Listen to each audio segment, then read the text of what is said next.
Your Excellencies, ministers, honored guests, my name is Peter Greenberg. I'm the travel editor for CBS News, and I'm honored to be the moderator today for the Global Leaders Dialogue, an attempt, if you will, to discuss how we resume travel, how we remove barriers to international mobility, how the private partnership with the public sector either works or doesn't, and of course, not only the lessons that we've learned, but the lessons that we've applied, and even most importantly, the lessons that we can share with each other in this room. So to get things started, I am very pleased to introduce our host, the Honorable Governor of Quintana Roo, Carlos Joaquin Gonzalez. Governor.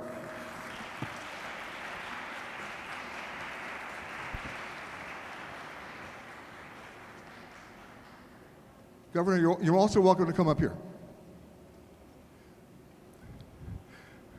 Welcome to social distancing.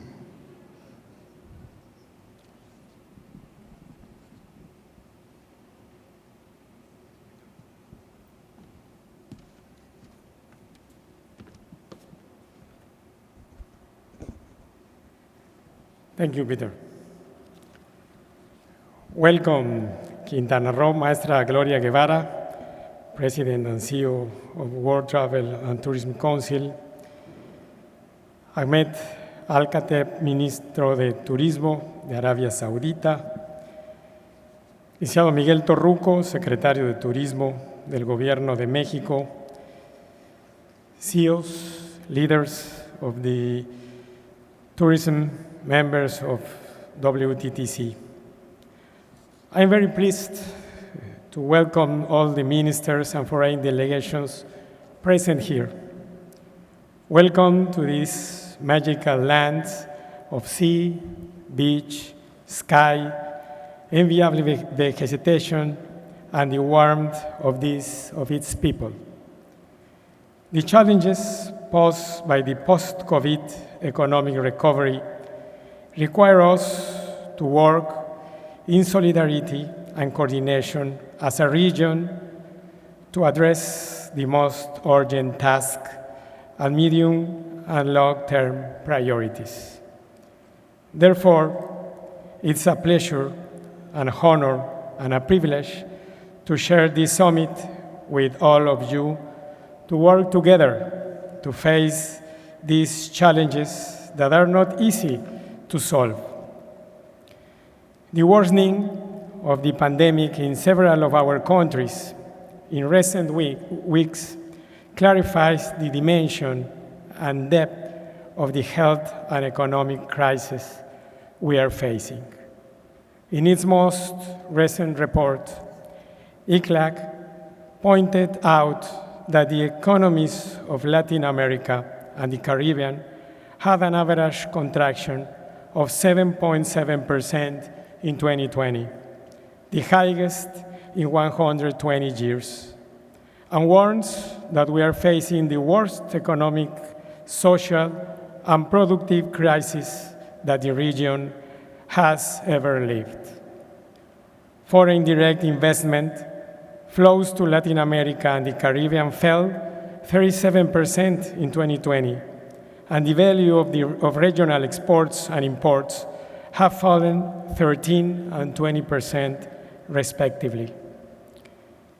The unemployment rate in 2020 reached 10.7%, and preliminary measurements project a considerable increase in poverty and inequality.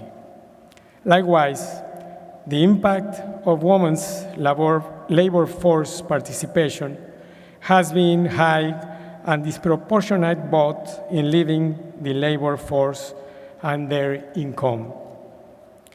The International Monetary Fund estimates a 4.1% regional growth for 2021 and warns that the road to recovery will be winding and not linear or homogeneous. Given this regional scenario, the governing of this summit is of particular importance because of what tourism represents for our countries as the most important source of income. That is why I am convinced that the COVID-19 pandemic reinforces the need for all us to discuss, deliberate, agree, and confront with political urgency strategies and programs aimed to reducing their vulnerability and fostering their resilience. Our new regional tourism competitiveness agenda must include practical recommendations focused on economic recovery and anchored in good practices, solidarity, and regional cooperation. The challenges that await us require appropriate adjustments in how we have functioned in the last century. There is no doubt that we must adapt and implement the transformations necessary for inclusive growth and sustainable development that show a way out toward economic recovery, the diversification of this sector, and the reduction of the high levels of inequality in these times. The resilient approach and the need to build capacities that reduce vulnerabilities to external and internal eventualities are crucial to achieving economic reactivation. Therefore, I trust and celebrate that this international meeting represents a space for government authorities, the private sector, and society in general to agree and create a common front for today and tomorrow. Public-private alliances are an essential axis to propose and implement this new post-COVID competitiveness agenda. This summit should be used to establish an agenda of priority actions that allow us to build on the lessons from the pandemic, addressing our historical lacks in pursuit of equity, economic, and social resilience. Welcome to Quintana Roo. Thank you very much.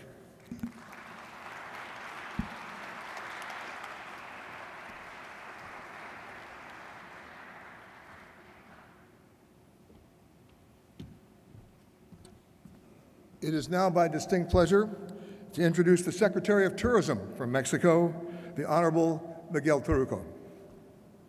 Mr. Secretary.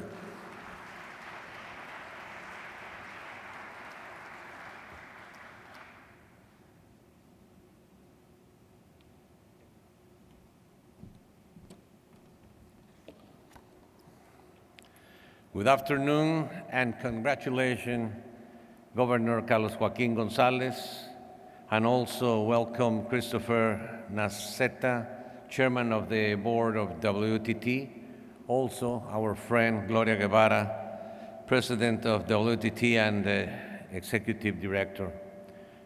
Dear Ministers of the Tourism of the different parts of the world, dear friends and worldwide colleagues, I'm honored to offer the warmest welcome to all of you on behalf of the President of Mexico, Andrés Manuel López Obrador. I also feel honored by being amongst these impeccable, relentless travel and tourism leaders who have not given up on the mission of unity and global teamwork at the most adverse and challenging times that our industry has faced in centuries with this pandemic.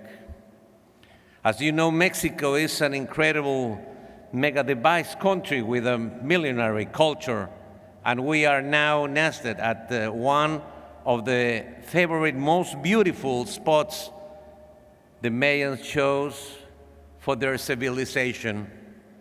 The Mayans spoke about dreams. Their cosmovision integrated not only the global part of Earth, but the universe within the underground. That is the sense of this incredible group of the world traveler leaders whose mission is of uniting, creating bonds, and providing the opportunity for mutual empathy, expanding horizons and learning from each other so that we can together ensure that many generations to come will enjoy the beautiful art of traveling and discovering. I'm certain that this industry will come out of this crisis stronger and will endure on its anti-fragility, as the great contemporary author Nicholas Taleb says when he mentioned on his book that wind extinguished the candle and energized fire. We are about to build the new fire of the era of the new tourism travel industry in the new future, in these great new travelers. Just before the pandemic, Mexico received 45.2 million international visitors, 9% more than 2018, with its geographic locations and great air connectivity. These travelers arrive from all over the world, which positioned Mexico as the 7th place on the international visitation. This translated into $24 billion US, representing the 8.6% of Mexico's GDP. With COVID, this pulse was put on halt as many of the travel destinations in the world. Many jobs lost, and unfortunately, many small and medium-sized companies of the travel value chain have closed. However, as many of our regions in the world, we learned again the value of the domestic travelers, the impulse of the local recovery and conception which have maintained the dynamism within restrictions. But now we are all living on the global world, and we all know that by working together, our borders will be widely open again to worldwide travelers with a mutually exchange of culture, values, discoveries, and evolution. Mexico has a strong alternative for tourism development, and yet we learned the importance of respecting the planet, the people, and the natural beauties which need to be preserved for future generations. We will walk away from terms such as over-tourism.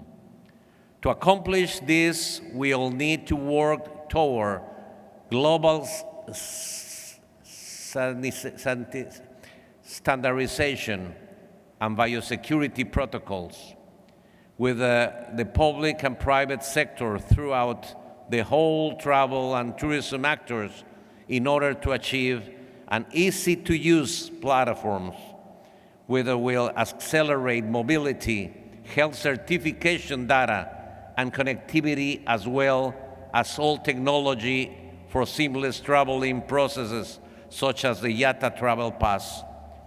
Thank you for choosing Mexico and for selecting Cancun. We wish you a great success on this coming 3 days. I would like to end with one of the heartfelt quote from the Mayan secret book, Popol Vuh. Let us rise and up as one. Let not one be left behind. Let there be neither one nor two of us, but all of us. Thank you very much.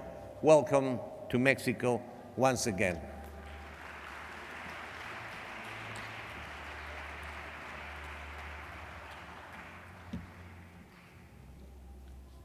It is now my distinct pleasure to invite to the stage someone who's a friend to so many of us, who has worked tirelessly to make this summit happen in the midst of a pandemic.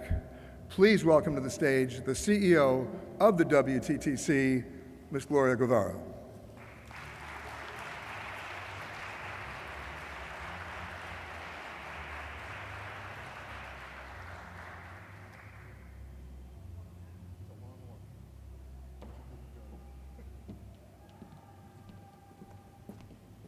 I was just telling Peter that that was a long walk, Good afternoon, everyone. What an honor and a pleasure to be here with you all today. I want to thank, first of all, the Governor, Carlos Joaquin, for hosting us and for helping us to organize this important event. Thanks the Secretary TORRUCO for joining us and for his words and amazing support. I want to acknowledge His Excellency Ahmed Al-Khatib, the previous chair for G20, for joining us as well in this important event. And all the excellencies today, friends from Greece, Portugal, Colombia, Jamaica, Honduras, Dominican Republic, Panama, more than 20 countries today joining us. So we really appreciate giving us the honor to have you here in this important event. My dear WTTC members, I see all of you here. A lot of our CEOs are here just to watch this very important event. And of course, friends from the industry, from ACI, IATA. We also have a former Secretary of the US Homeland that just joined us as well. So a lot of leaders from all over the world joining in an event that we're making history. It is a pleasure for me to welcome you to the first official event of the Global Leaders Dialogue of the WTTC Summit. And particularly this event is very important because last year, the contribution for travel and tourism fell 49%, from 10.4 to 5.5, 49% decline. To put it in context, the impact of COVID was 18 times the impact of the financial crisis, 18 times, totally unprecedented, and 62 million jobs around the world were lost. So the public and private collaboration is fundamental to restore international mobility and to bring back those jobs. We need to accelerate the recovery and bring back all those jobs of the livelihoods and people that have been impacted. Last year, we were able to work together through the G20 platform. And I want to acknowledge here and thank His Excellency from Saudi Arabia, because thanks to his leadership, we were able to have an event, private sector and the public sector, and he made history by inviting us to be in such an important event where we presented a plan to recover jobs. We believe that we can do that again, and that's why this dialogue is so important, because it's up to all of us to recover all those jobs, to come up with clear conclusions and things that we need to do to move forward. So I want to just thank you, all of you, for joining us today. I truly believe that united, we can make a difference, and I'm looking forward to the conversations and the conclusions. Welcome to Cancun, everyone. Thank you.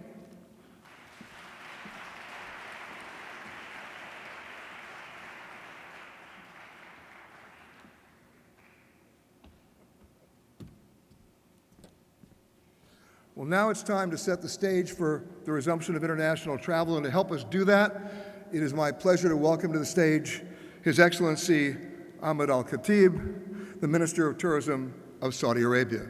Your Excellency.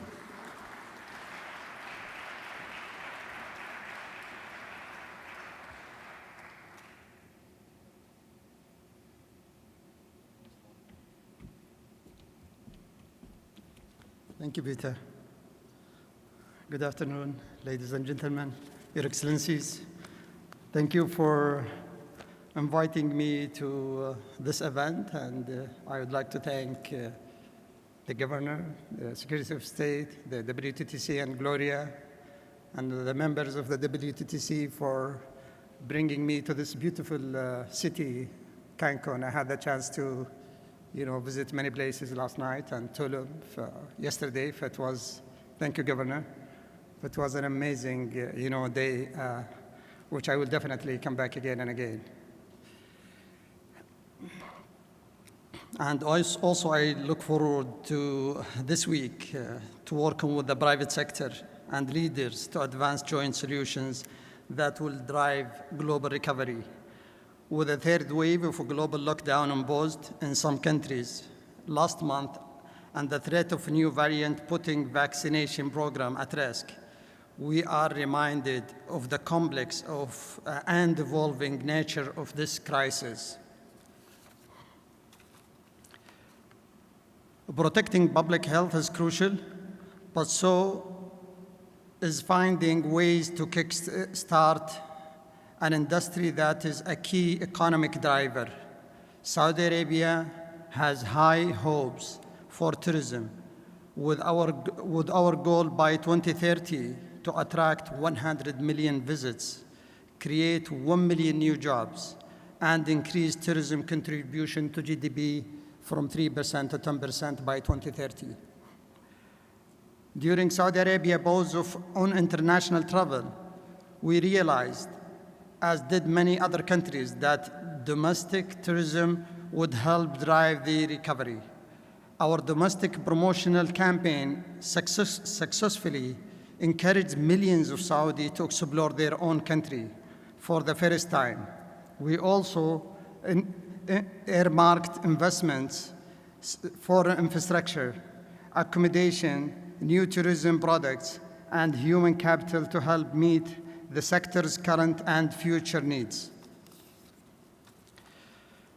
As an emerging tourism destination, Saudi Arabia offers an enabled opportunity for investments.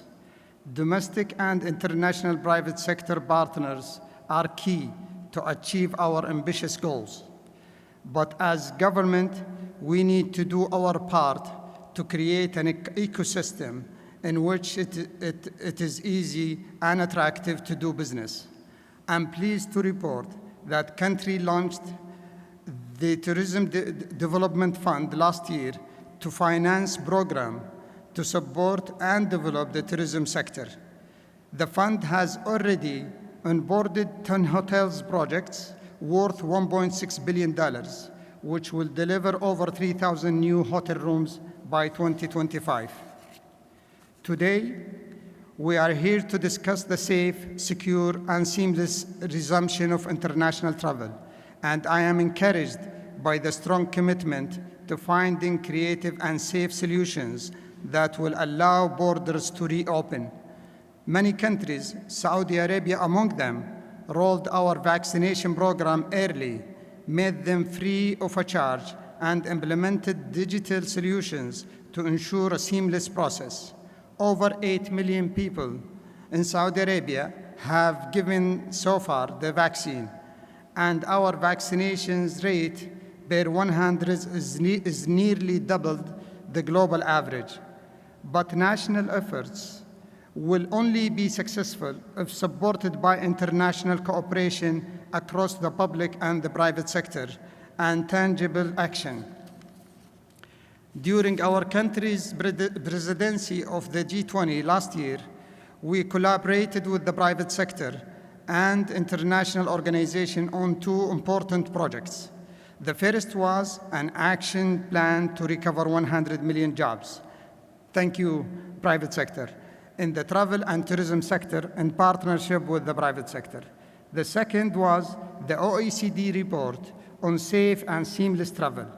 This outlines innovative solutions to the pandemic to reduce contact points during travel, to minimize person-to-person contact, as well as digital health checks at airport for increased health and safety.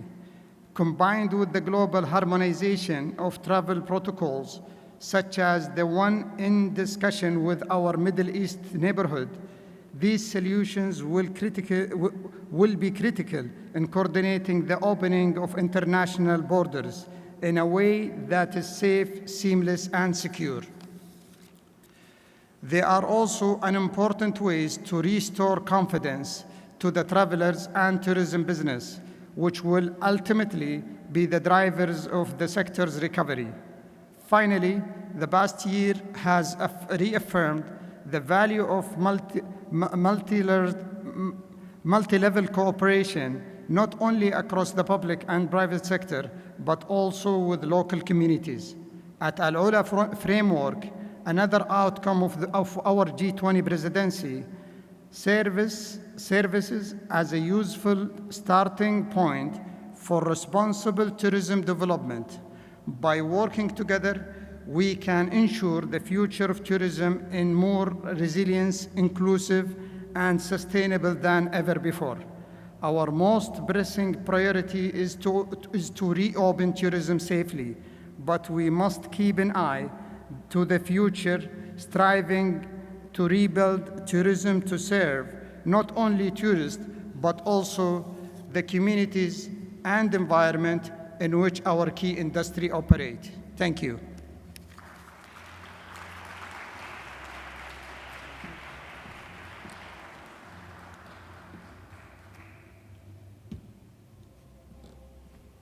Thank you, Your Excellency, and I look forward to extending that conversation with you about some of the other countries you're talking to in that conversation to come up with the protocols. I would now like to invite to the stage the Honorable Minister of Tourism of Greece, Harry Theoharis.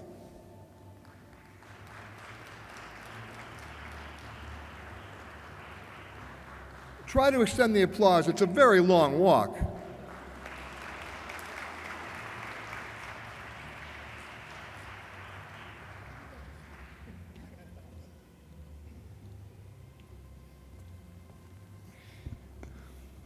Your Excellencies, dear friends, Gloria, thank you very much for your leadership. This is a time of crisis, and this is a time where, has become second nature, yeah? We forget that we were them sometime.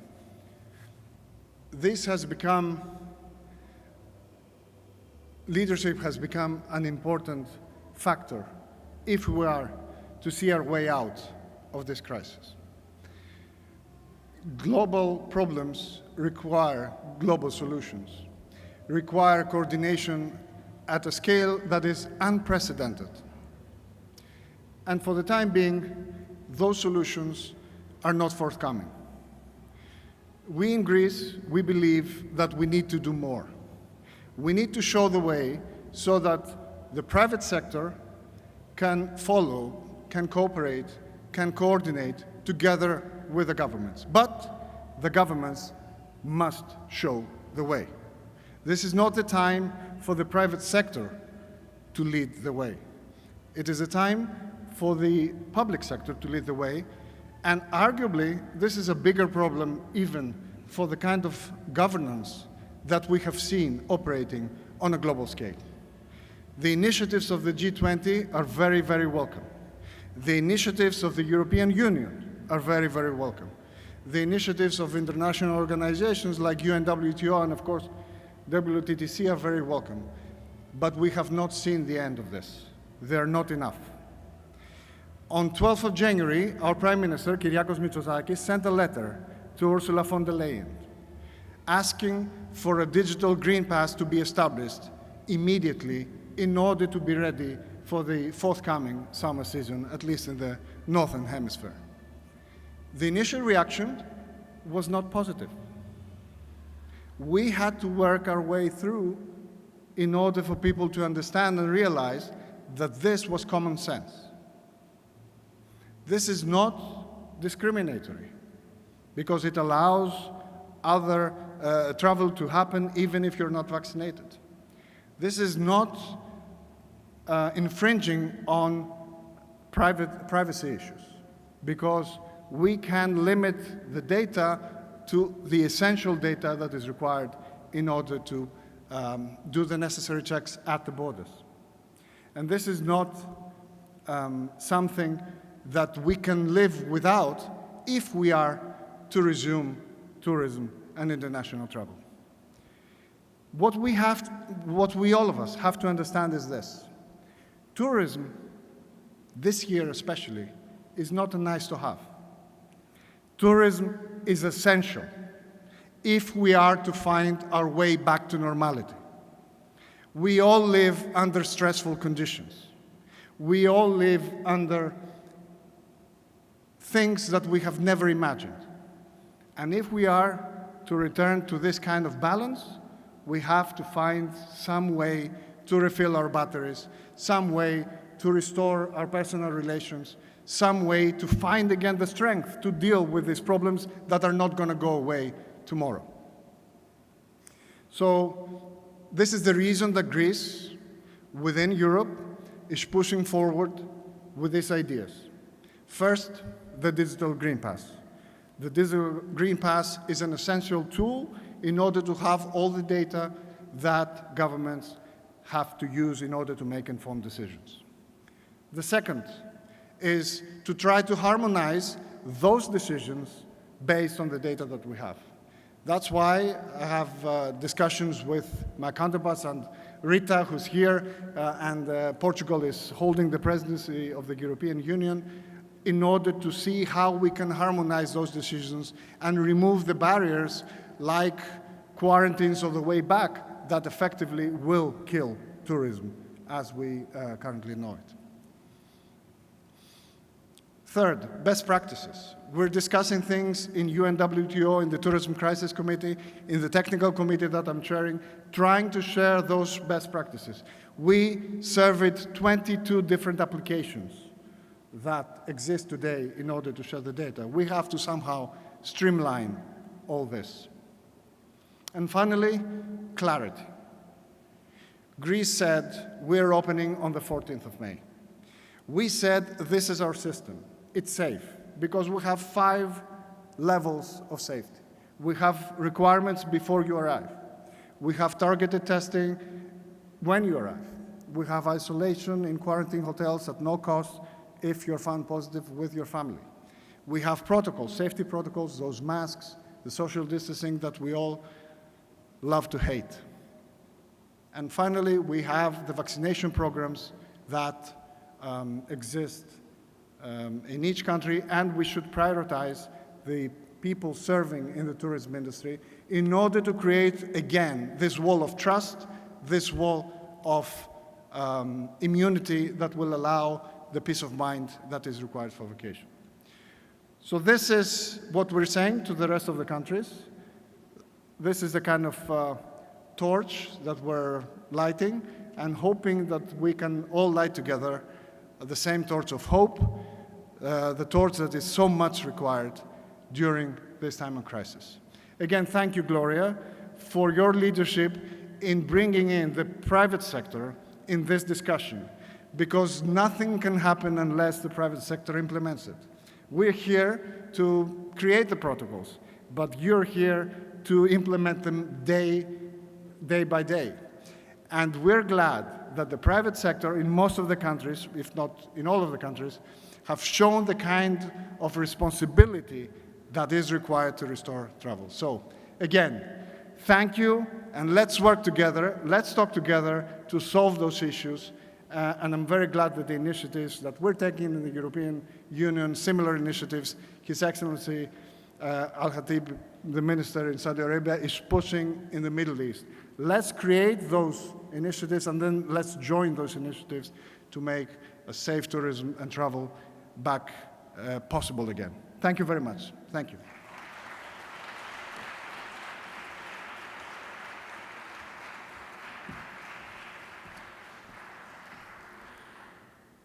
I interviewed our next speaker a number of years ago back in Washington, D.C., when he was at Customs and Border Protection, talking about the pre-clearance program, for those of you who may remember that, where you can clear U.S. customs in a foreign country and not sacrifice security.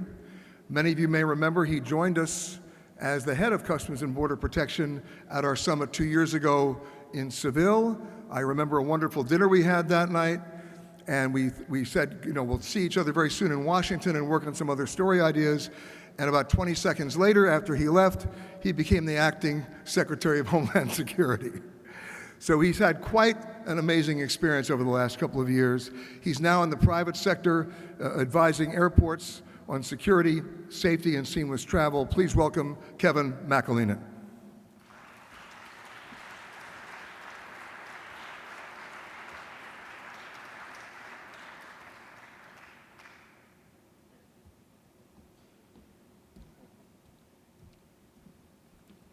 Thank you, Peter. It's good to see you again. Wonderful to be in Cancun again. I was a little embarrassed telling the driver from the airport. He asked when's the first time I went to Cancun, and I told him it was in 1989. So I got a refresher that it's been quite some time since I've been here. It's great to be back. Thank you, Governor, for your hospitality. And Gloria, I think just all the speakers have noted, you've been an incredible warrior for the industry over the last year. Thank you for your leadership in bringing this conference together. And I think I'd just like to distill some of the ideas from their excellencies just before I came up here, that these sorts of frameworks and protocols, they can be implemented. You're demonstrating that with this conference, with the testing, with the protocols, with the care that everybody's undertaking to keep people healthy here. But this moment that we're in globally, there's really only three options. We can stay closed to international travel, we can open without restriction, or we can open while requiring some combination of testing, vaccination, and quarantine, depending on risk. And obviously, option one is not an option, and no one in this room would think it is. But option two, it seems to be the easy button for some countries, thinking about, well, we'll get to a vaccination level that makes sense, and then we can just open without really having to do the hard work. But I'd like to associate myself with the comments from His Excellency, the Minister from Greece, that we have to do the hard work. Governments have to provide that certainty, that clarity on the requirements that they will undertake pre-departure, at arrival, post-arrival, and the private sector can implement it. You mentioned, Minister, that government should lead right now. It's the time for the public sector to lead. But I'm afraid over the last year, in many places in the world, the private sector has actually led by developing initiatives, by developing digital applications, by developing approaches to create that traveler safety that's going to be required to get us started again. So I hope that dynamic can change, and I think it really must. The market is already moving there. The major consortia that are providing ways for vaccines to be validated, I think are going to continue to heighten the ability to really move forward. But we need that international community. G20, thank you, Your Excellency, for your leadership to lay down those parameters and then have it followed through at the government level. Just a couple last thoughts.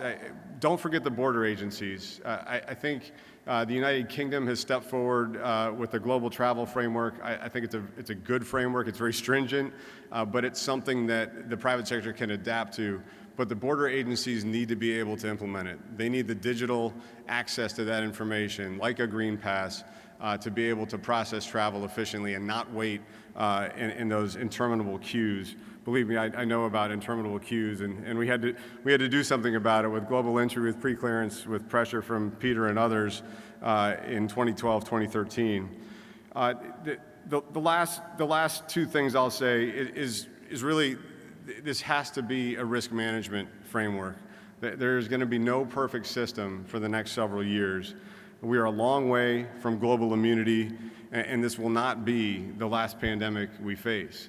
It's just the most major one of this century, but it's really the fifth or sixth significant virus that has threatened the global public health. So it's worth investing in that technology-enabled framework to move us forward.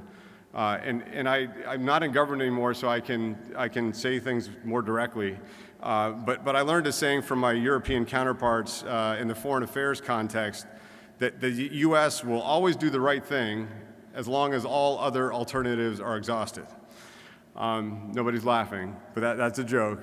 I don't know if that's entirely fair as an American, but I would say that in my experience on the public health side, you could say that if doctors and public health authorities are involved, they'll eventually do the right thing, but only after we're exhausted from all other risk mitigation options out there. And I think it's the relentless, to use the minister from Mexico's term, it's the relentless and united advocacy by this industry and the belief and demonstration that there are solutions that can be implemented without waiting for the perfect to be the enemy of the good enough. So thank you so much for the opportunity to join you.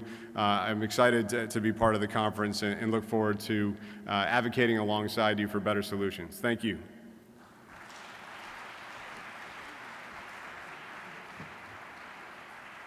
Thank you, Kevin. In the interest of social distancing, I'm going to get closer now. I should also tell you, for those of you who have a sense of history, the quote that Kevin gave you has history. It came from Winston Churchill about Americans exhausting all their options until they finally do something right. So I hope we get to do something right. We're going to start our conversation. I'm going to go around the room. If anybody has questions in the meantime, please raise your hand. But I want to start with something that Your Excellency said, about talking to other countries in your region, having a conversation. And you talked about it too, Harry. What are you able to do now in terms of structuring those protocols as a role model? Because think about this. Many of the people who are here in this room today, your countries are still in lockdown. Many of you, it may represent the first time you've left your country to come to this conference. I think that applies to you, Edmund, right? First time in 14 months. And so if the countries aren't talking to each other, that's only going to delay the process further. So what are you doing within your region, sir? Yeah, thank you. Thank you, Peter. You know,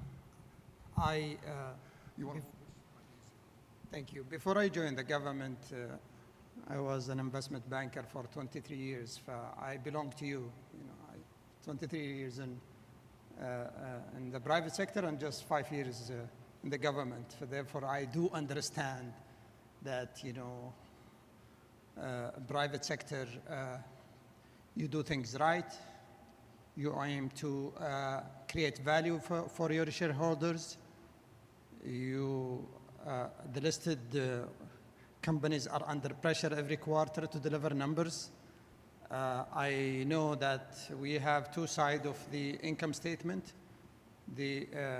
What is out of our control is the revenue for the last 1 year or 1.5 years. And what is under our control is the left side, which is the cost. And unfortunately, the easiest way to cut costs is not to, demolish buildings. It's the staff, it's the lay of people, because you will be running over a massive capacity, and therefore you want to cut your staff. As the easiest way is to lay off people. Therefore, the WTTC is expecting that 70 million lost their jobs, and the UNWTO is expecting 120 million people lost their jobs out of the 330 working on the industry. So this is really, really very painful.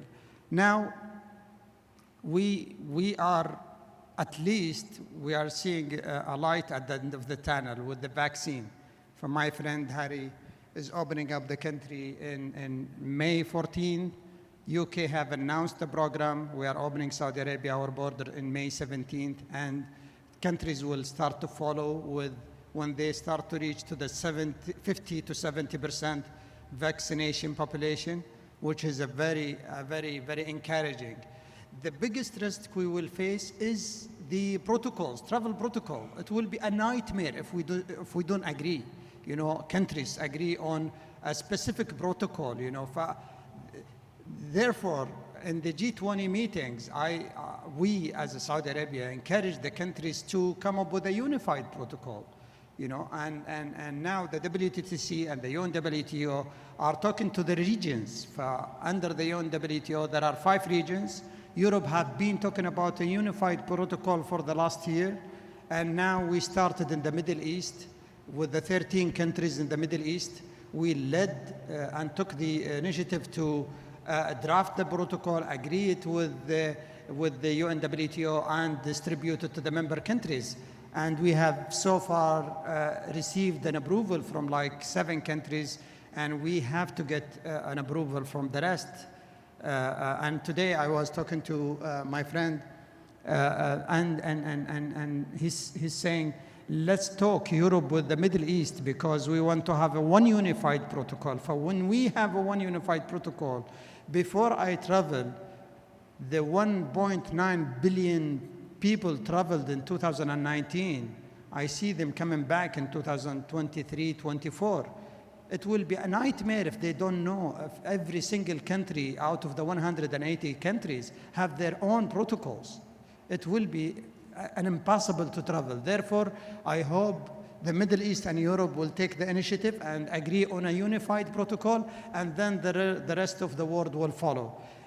Without this, travel will be, impossible. Therefore, we will definitely put the time and the investment to have an agreement with other regions. Thank you.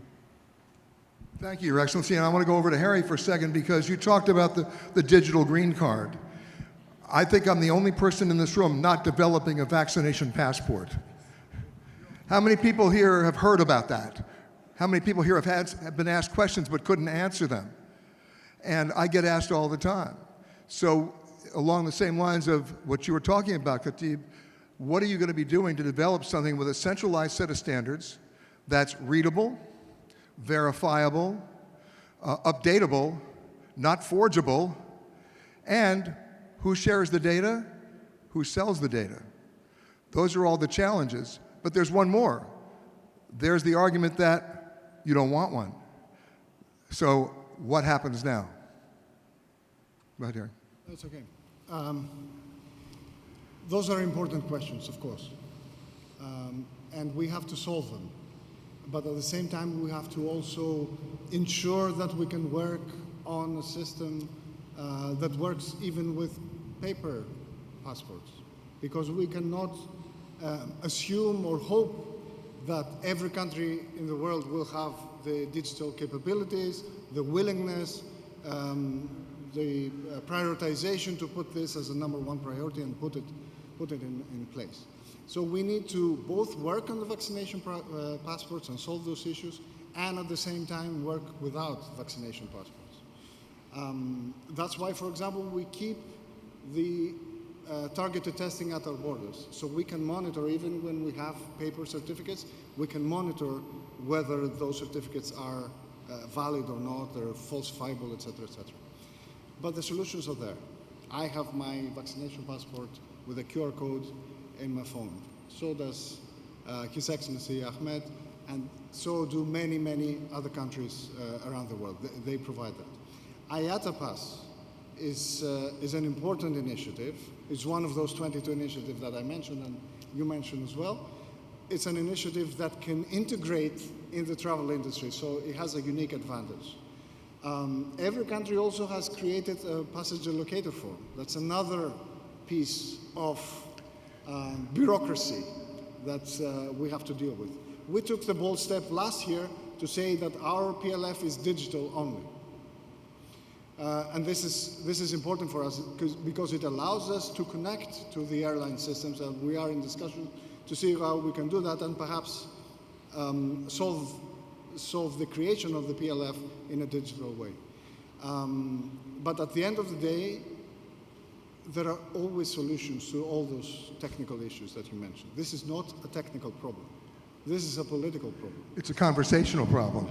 So I don't see any barriers at all. And I see sometimes a hypocritical stance. I see some governments criticizing the digital pass because it's discriminatory, and then discussing using something similar for internal purposes. They say, for example, concerts only for vaccinated people and stuff like that. So you cannot criticize it for tourism and international travel and then use it for your internal governance within your country. So I think there's a hint of protectionism sometimes. And the technology does exist. The technology is there now.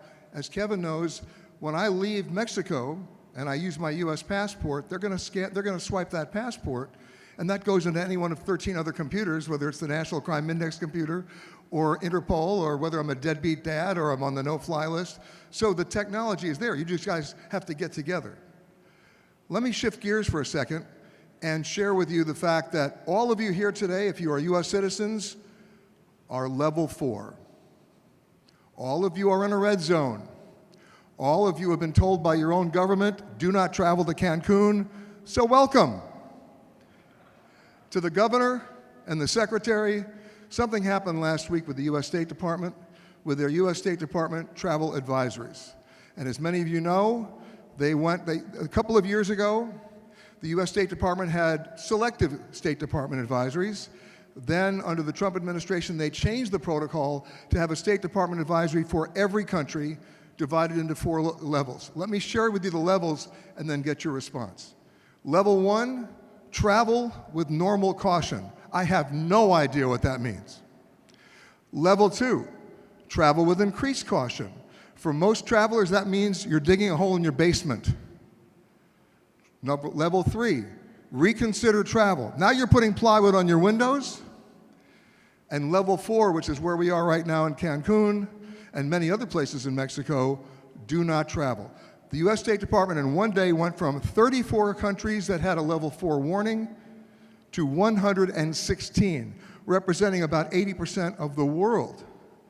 Let me tell you who else is on that list. You share that list, Governor, with Antarctica.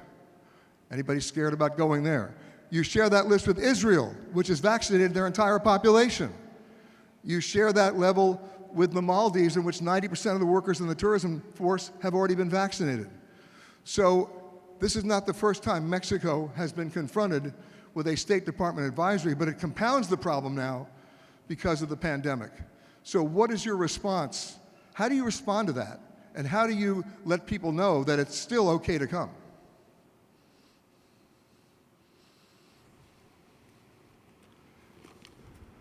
Déjeme responder en español para poder responder mejor.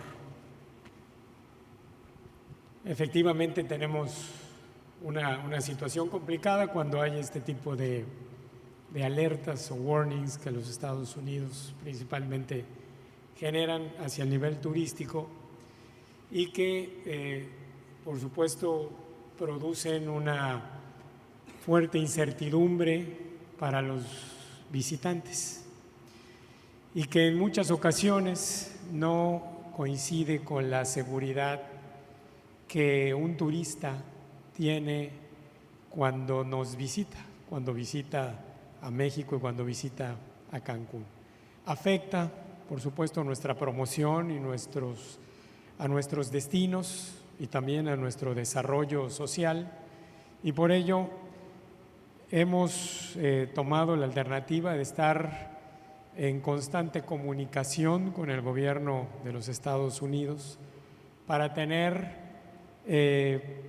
todos los puntos en materia de seguridad que los turistas norteamericanos deben de tener cuando nos visitan.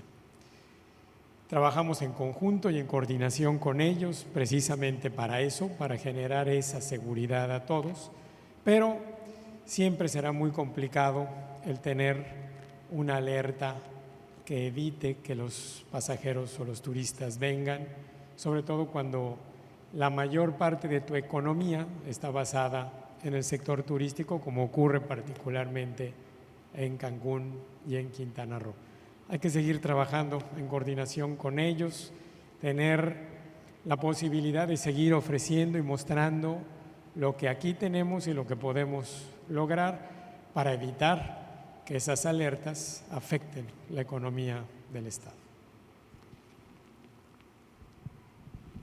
I should also tell you, and maybe you had the shared experience, every flight that I've been on in the last couple of weeks has been completely full.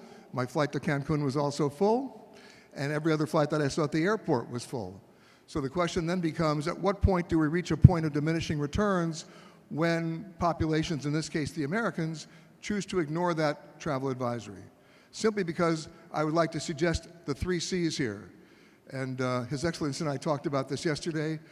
Convergence, collision, and confusion.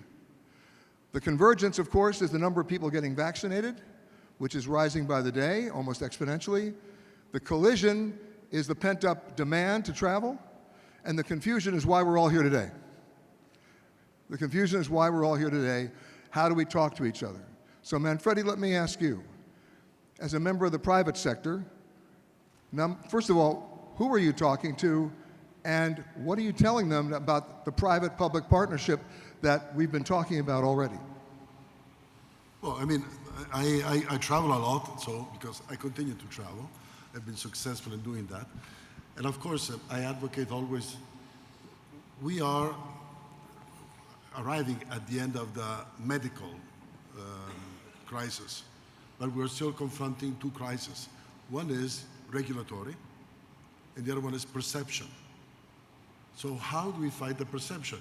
So I have to go and organize a trip for myself.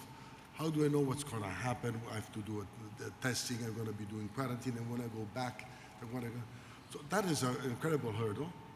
And so, we always try to advocate and say these are the problems that we're facing. Because I'm vaccinated since January, but nevertheless, I'm confronted with incredible difficulties when I travel. And that's the biggest problem. Of course, we have to prepare for the day after, the day in which finally regulatory will have contributed to create the knowledge that people can travel again and the fact that they can travel in safety. In the meantime, I prepared our company for a bigger success for the future. We try to expand it. But, that's why I've been going 5 times to Saudi Arabia, because I think it's an incredible opportunity for the world. We are always trying new destinations, and here's a country where it wasn't open to travel, and now they're putting all their efforts. Here we have the Minister of Tourism coming all the way. I remember when we had the summit in Dallas, I think, we had his Crown Prince coming down and saying how Saudi Arabia was opening, which for all of us was as an opening. So the moment in which in the worst crisis, here we have a big country like Saudi Arabia, with all its substance it has, putting so much of its future in the development of tourism. Well, what we're seeing really is the old playbooks being thrown out the window. The old algorithms to project demand and to set pricing are all gone now. We're getting an opportunity here for a reset, for a do-over. And yet there are certain basics, and you just mentioned perception, Manfredi, and that brings you to, where's Dan? There's Dan right over there. Dan runs Global Rescue. It's really not what people are talking about. I'm not a big fan of focus groups, but it is what people are thinking about.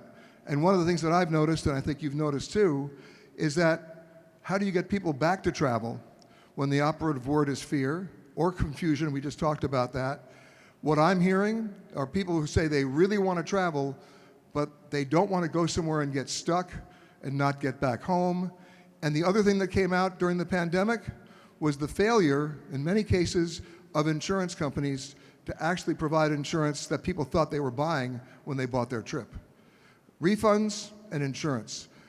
You're in the business of getting people out of sticky situations, but talk a little bit about insurance and the perception of people not wanting to get stuck. They want to go, they just don't want to get stuck. There we go. Now it's working. Okay, there we go. Thank you for that, Peter. So you just addressed 2 very important things, and the first is perception. And I don't want to front run a press conference that we're going to have tomorrow where we release some pretty important data that we've been getting from the travel and tourism industry. But when asked why people aren't traveling right now, it's actually not fear of the virus. They're actually not right now, for the most part, particularly in the United States and in Western Europe, really afraid of getting sick. What they're afraid of, as you just mentioned, Peter, getting stuck in quarantine. And as His Excellency from Saudi Arabia pointed out, the web of regulations from country to country is so variable that people have a really hard time trying to figure it out because there has not been the kind of coordination that we need. I'm holding in my hand from the UNWTO 100 pages of regulations by different countries. It makes for really confusing reading. Go ahead. That's exactly right. So if you have a multi-country trip that you're planning, forget about if it's just for yourself. Imagine if you have your family in tow and you're going to, more than one country. It's not an inconsequential thing to try to figure that out. The second thing they're concerned about is if they do happen to have a problem, actually being able to get home. And the private sector, companies like Global Rescue, we have the ability to solve that problem. But as mentioned, by His Excellency from Greece, it is time for the public sector to lay out a framework that the private sector can operate within, understand, and then use to get the public traveling again. If we could just tell everybody 2 things. Number 1, you're not going to get stuck in quarantine. And number 2, if you do get sick, we're going to make sure that you get home. People are going to start traveling again.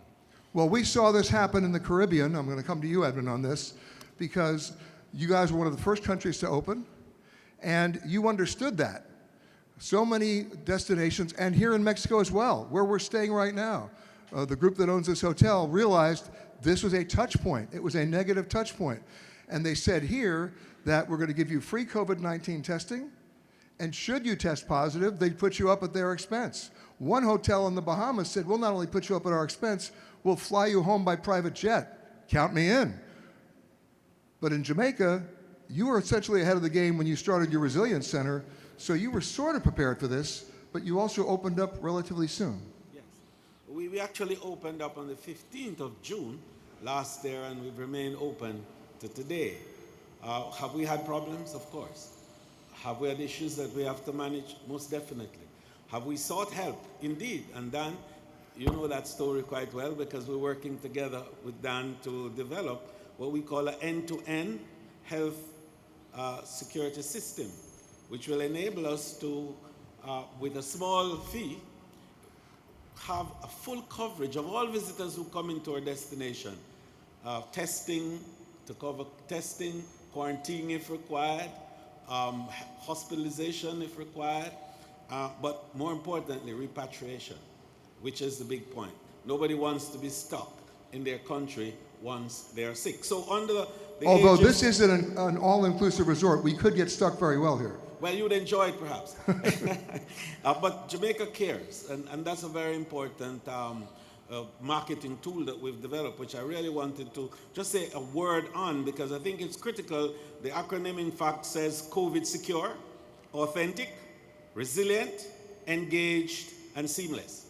That's what Jamaica offers, and we began, in fact, from January of last year, on the onset of the disease virus that hit the world. It wasn't yet a pandemic.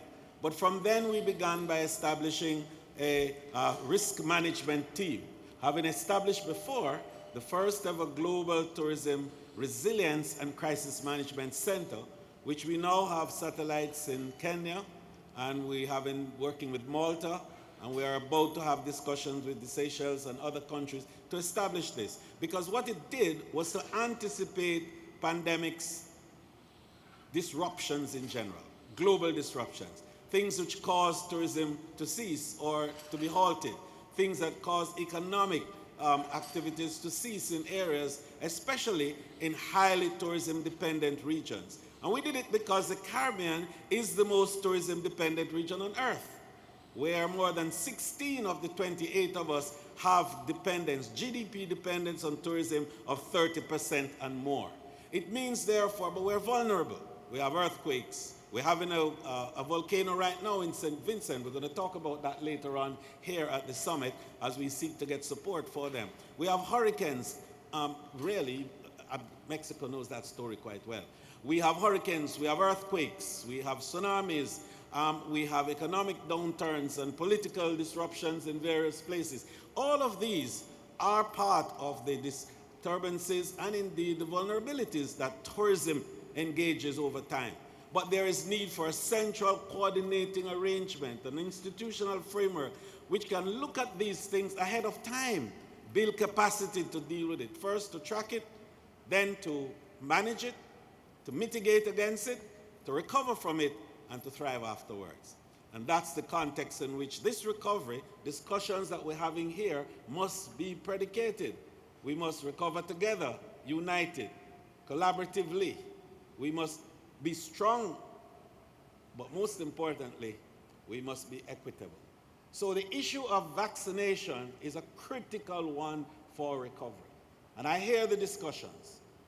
And I'm driven by the fact that, yes, there has to be some global standards, and there's need to be harmonization of protocols and policies. But I think we have to be careful of how fast we move, given that yesterday 1 billion doses of the vaccine was distributed.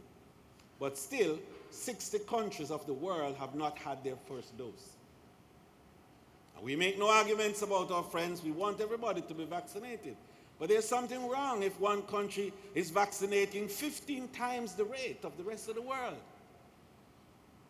If the world is vaccinating 15.9 doses per day, million doses per day, and I'm doing 3.5 million per day, something is wrong in terms of the equity. So, Greece, if we're to talk seriously about a pass, any kind of biosanitary tool that we all can embrace, we have to deal with the issues of equity. We have to ensure that the distribution of vaccine is equally or significantly equally distributed across the world so that no one would be left behind. The pandemic has brought an equalization of all of us. There's no rich, poor, big, small country anymore. All of us must survive and must recover. And if the world is to be stable and to move forward in peace and harmony, we must recover together. Thank you. Edmund, you talk about distribution of vaccine. Peter, excuse me, let me respond to that. I think it's important. Go right ahead, Harry. I think what you're saying, I agree 100%. That's why our Prime Minister with other leaders have sent a letter saying we need a new international accord. We need new ways of dealing with this. We cannot let this happen again. We cannot let uncoordinated reactions to this kind of global problems be the norm again. So we need new tools, and of course the United Nations should take the initiatives in order to create those tools. We cannot expect the kind of behavior that you're describing to happen spontaneously. It will not. This is not realistic. We are not here for wishing, okay? We're here for real solutions, practical solutions. And the only way is an international accord that will deal with those issues in the future so that there is equity in the distribution of vaccines. Edmund brings up the point about the distribution of the vaccines. Rita, what's the situation in Portugal? It's working. Maybe it's a good idea to put it here. I think so, yes. More practical way. Well, we had a challenging times back in January. We were hit hard with the virus. So we had very well. In fact, we were the worst ones in Europe as far as the numbers were concerned. And now we were the best ones. So basically, my message to you all is that we should avoid taking short-term decisions because this crisis will pass. And so this feeling that most member states or most countries have in order to react promptly, yes, we understand that, but always think in the long term because things will change for sure. We know the solution. We know that vaccination rollout is happening across the world, although with some limitations. And we know that if we confine ourselves, if we lock down, there is the virus is under control. So my main message here is to think in a broad way, in a long-term strategy, and to have harmonized rules as much as possible for sure. And to Edmund's point, if we look at this on a global scale, Western Europe's doing a whole lot better than South America.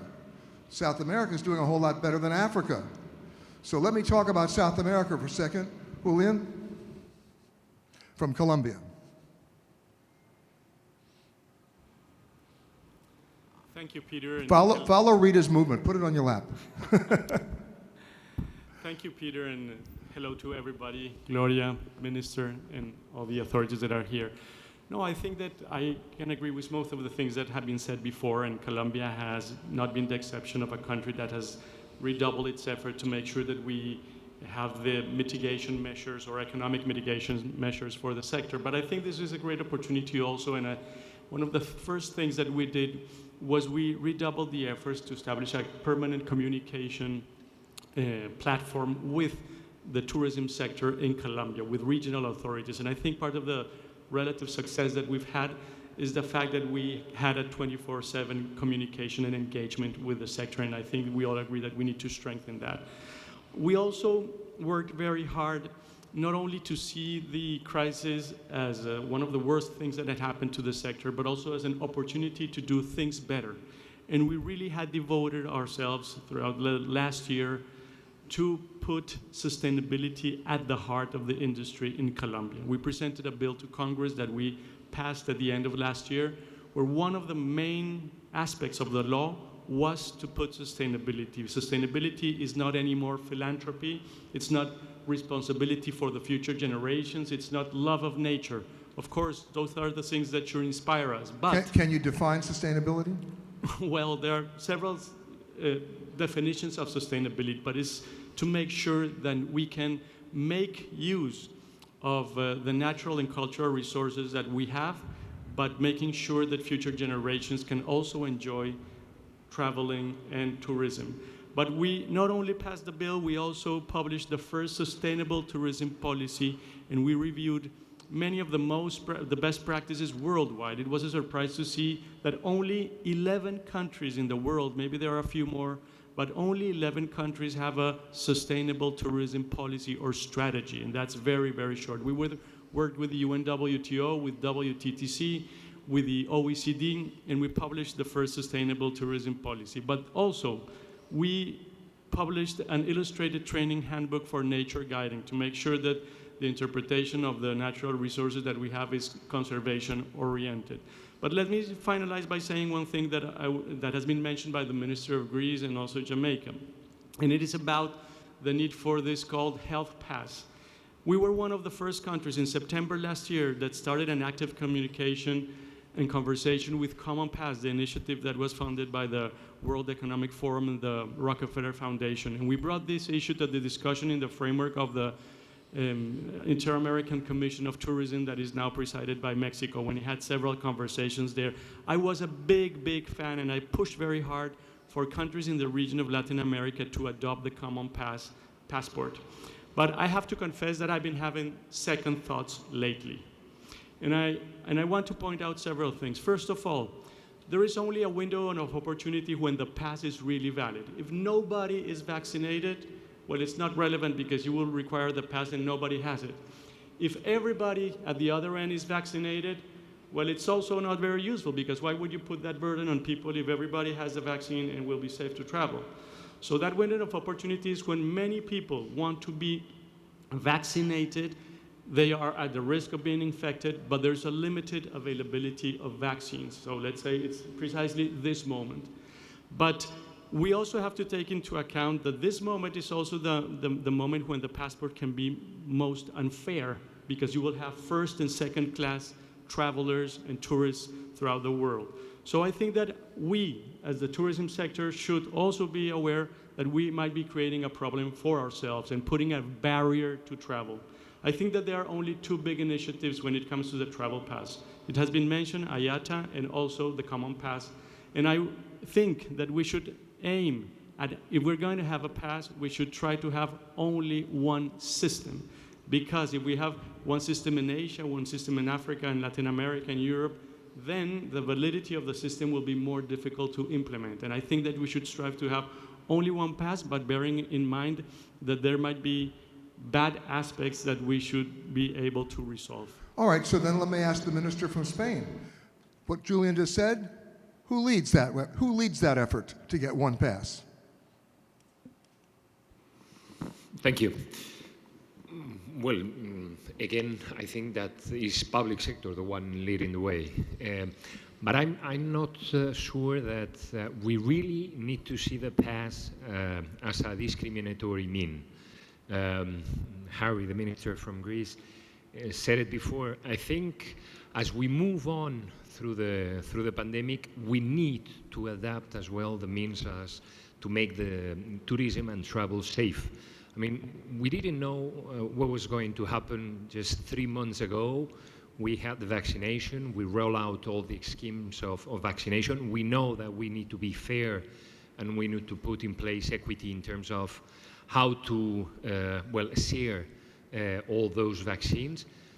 And the health pass is not only related with vaccination, it has to do with tests, it has to do with immunization. So if we are relatively creative in adapting to how the pandemic evolves, and we've seen that, never we need to give a chance to the pandemic because it surprises through the time. I think that we can cope with this. And if the public sector really push forward in terms of standardization, if we need great efforts in terms of, sharing those protocols.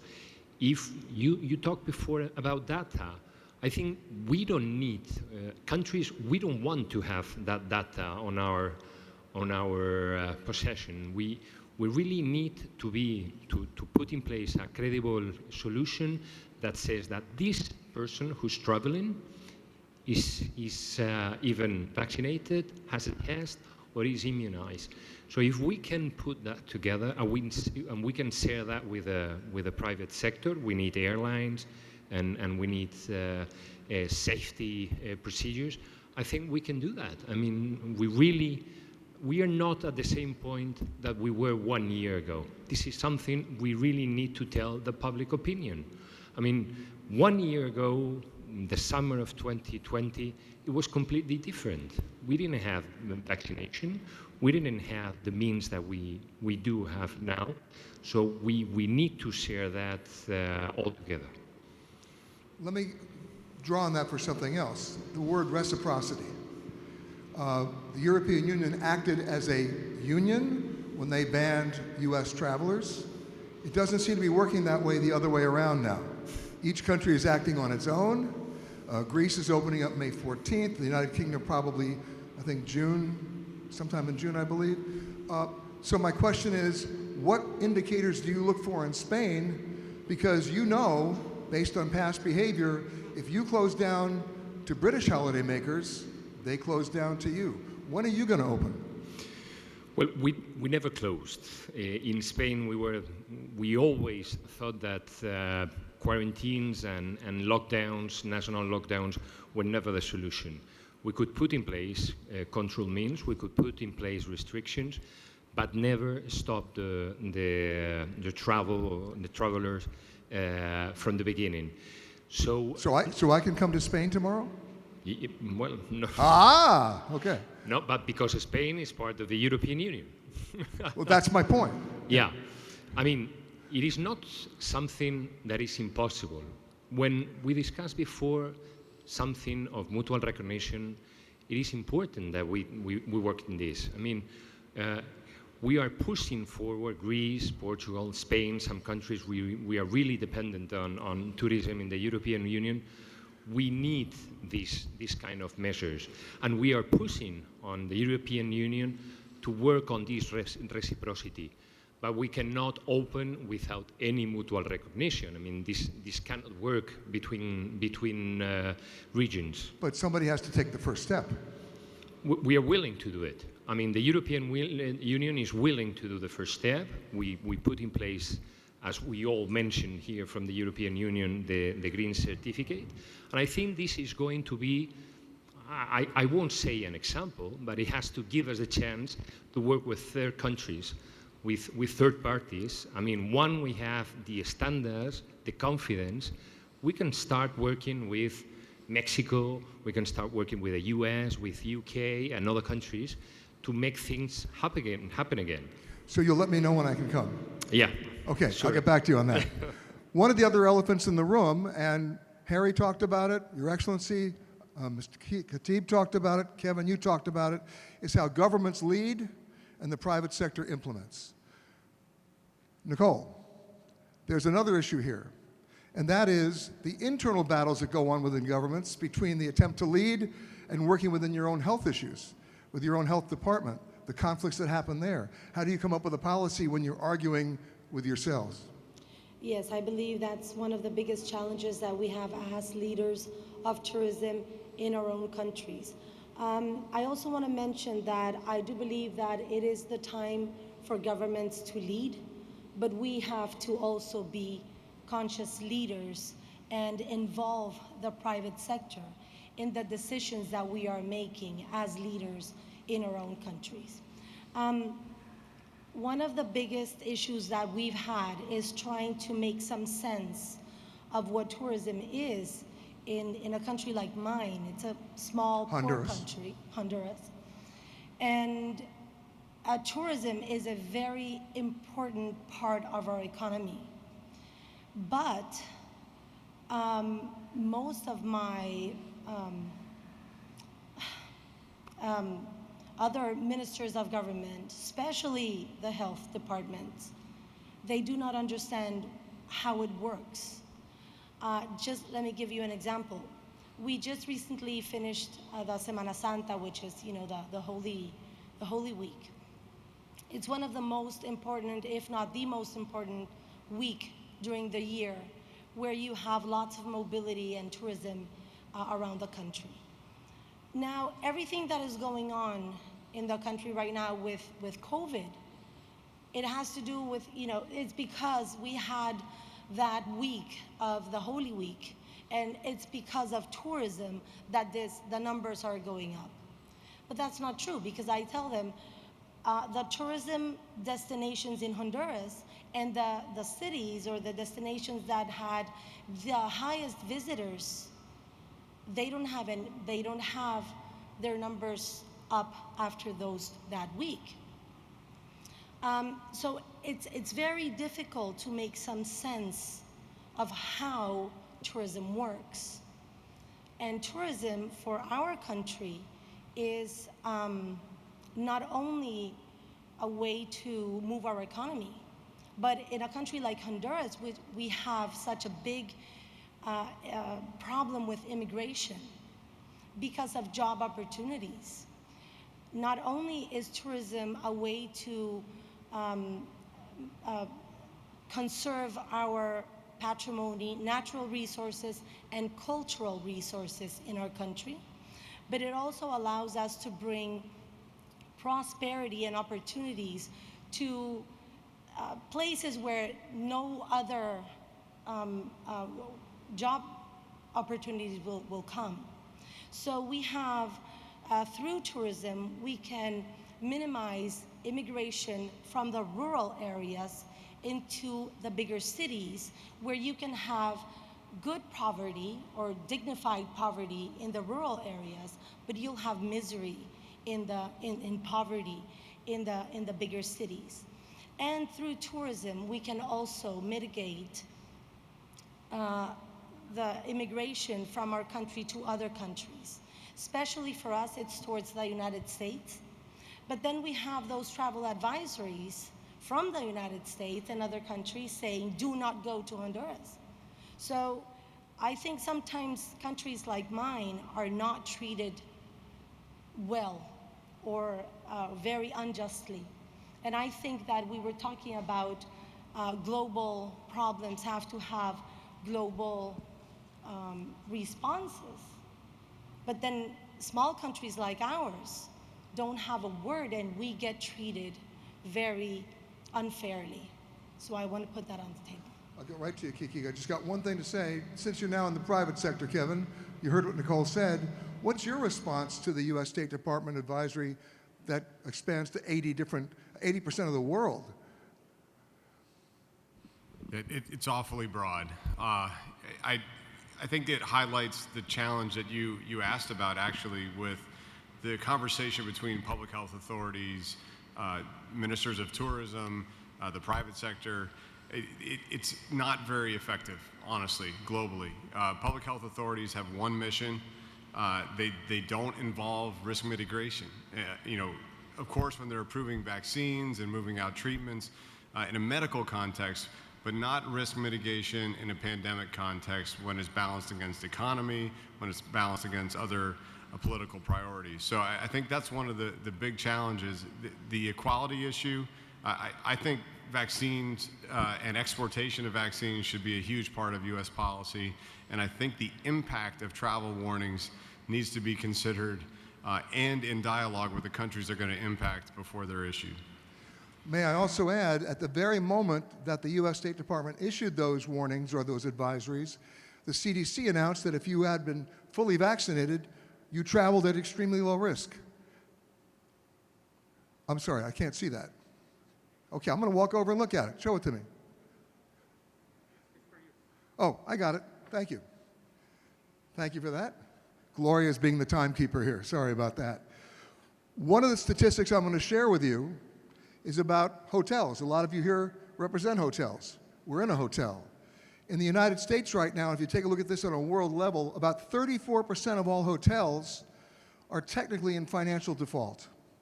They haven't been able to maintain their debt service. And so I want to talk to Kiki for a second, because you founded a company called Roommate. I should also tell you he's a former Olympic equestrian, but he brings another aspect to this discussion today because he was the star of the Spanish television series Hotel Hell. Okay. Perfect segue. No, so tell me what's going on in the hotel sector. And be very quick because I know we're running out of time. I just want to tell the politicians, if you want us to go behind you, you have to lead. The vaccine, you have not led it correctly. The private sector with Gloria at the beginning, since the beginning, was saying, tests, we need tests. Remember, Gloria, were you? And then the vaccines, that's a solution. So if you want the private sector to be behind you, you have to really lead and be unified. That's number one. And second of all, I just want to be very quick. I think we're all talking about a long-term, 4 or 5 months, but I want you all to remember, there's thousands of jobs closing every day. So what can we do to last until the summer?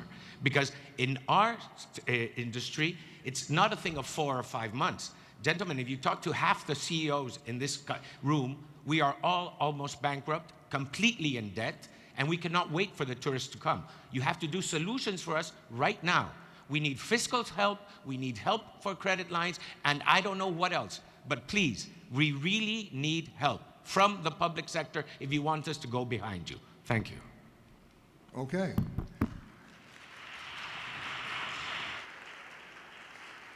Speaking of a resurgence in travel, at least in the United States and also globally, we're seeing leisure travel, of course, leading the way. Business travel taking a little bit longer to come back. Meetings and conventions taking a lot longer to come back. All the more reason why we thank Gloria for making this happen today. But let me ask you, Andrea, because you're in the private sector, you specialize in luxury travel. What I'm seeing out there now is there's such a pent-up demand to travel, especially in the luxury sector, money is no longer even an object.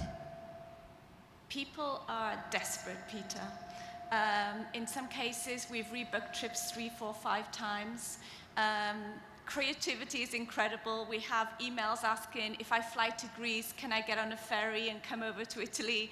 I mean, they go to Croatia, can I sneak in through night to Italy? What can I do to get there? Can I sneak in? Of course. But that's what you're doing. You've got to be creative now. But again, the prices have gone up because they want that exclusivity. That's what the pandemic has created, at least in the luxury travel arena.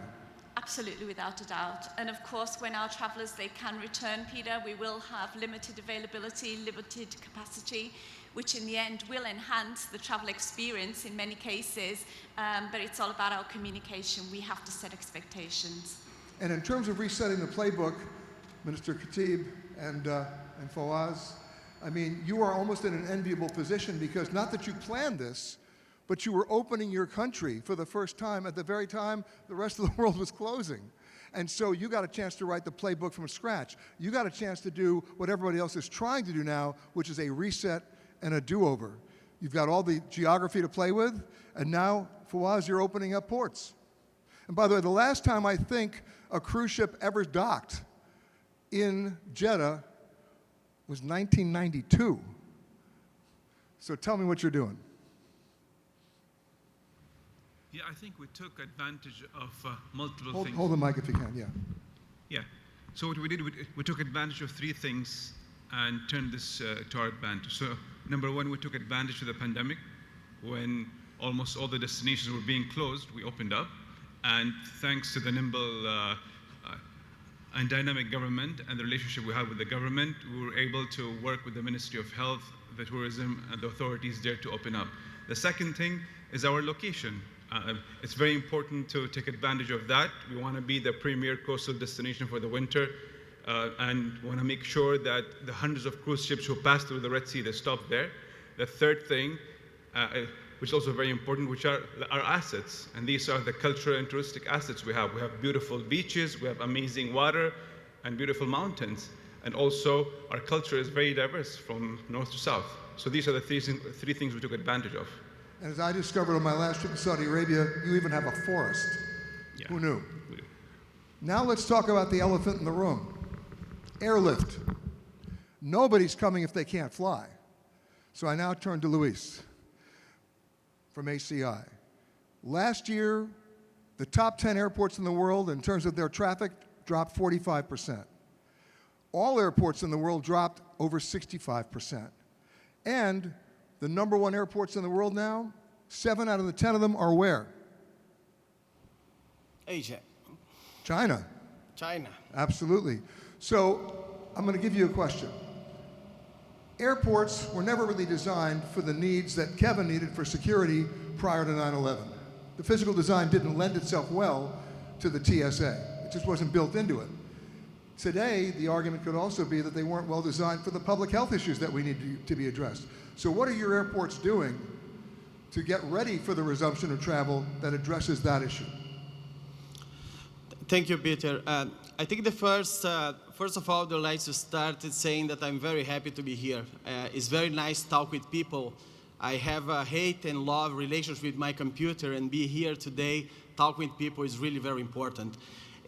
The airports are working very hard in terms of how they will invest in technology. I was in a conference with Kevin 2 weeks ago, and we are talking about the same objective. The airports need to invest in technology, seamless process to allow the passengers to pass in a fast and safe way through the systems. However, when I heard a lot about harmonization here, and what we are doing as well as an airports, we are following the ICAO guidelines on the CART, that's the Council of Aviation Recovery Task Force. Basically, the ICAO creates some guidelines for the airports to follow, and what we did, we implemented that in our 2,000 members. We implement already in 600 members, means 70% of the airports in the world follow the same guidelines. That's why harmonization is something that is important, and airport health accreditation is something that we believe is the right way to do. Now, of course, we're seeing huge lines in the UK right now in terms of processing arriving passengers. The good news is in the US, the TSA has announced they're hiring, I think, 6,000 new agents to process what they already are seeing in the numbers that the airlines are seeing. But then again, there are a lot of airports out there that are suffering. Yes. If we go, my way to here, for example, I left Canada with the airport almost empty, no passengers at all. I arrived in US with a good movement, especially in the domestic travel, and I arrived here in Cancun with a great movement as well. That's why we see difference in the world in terms of the way that the people are starting to traveling and how we need to adapt to this new reality. We hope that not happen with the security that we are 20 years since 9/11, and we still with the procedures that are linked with the 9/11, and we hope that in terms of the hygiene and health at the airports, we don't follow the same rules. That's why we need to adapt. I think someone mentioned here today that we need to adapt with the process, not reactive, but proactive in terms of how we will provide the flux of these new passengers in the new reality that we are, of course, thinking in the future, thinking about that, how we can implement that in a better way. Can you think of one airport that's actually doing that right now? One airport that's Can you think of one airport that's actually doing that right now? Well, there is a lot of airports that are doing a lot of good job, but to be honest, just give me one. Give you one. Give me one example, yeah. In terms of how they're adapting to this public health issue to make travel much more seamless when we resume the numbers that we hope to all get. Well, social distance is something you can see now in most of the airports. Use of the gel liquid to clean your hands.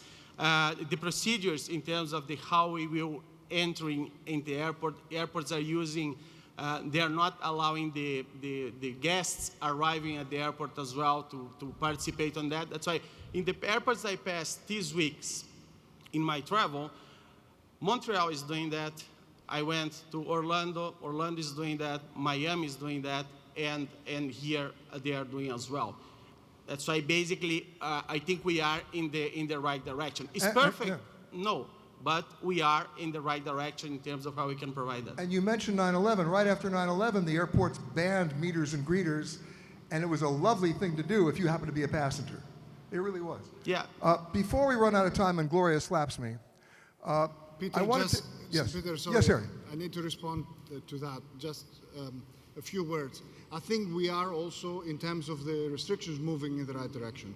We, of course, announced a few days ago that we allow U.S. passengers to come to Greece without quarantine.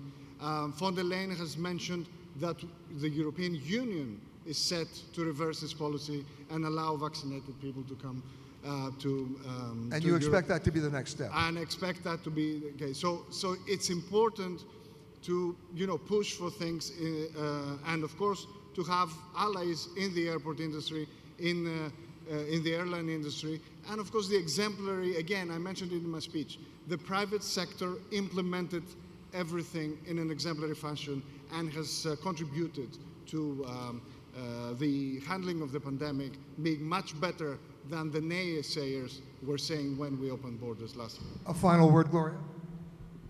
Thank you. I would just say that it was just announced that the EU, as Harry mentioned, would allow Americans that have been vaccinated to come to the US. They just announced that a few minutes ago, apparently. That's the good news that he was just sharing. Thank you all for coming, and we'll see you later on. Thank you.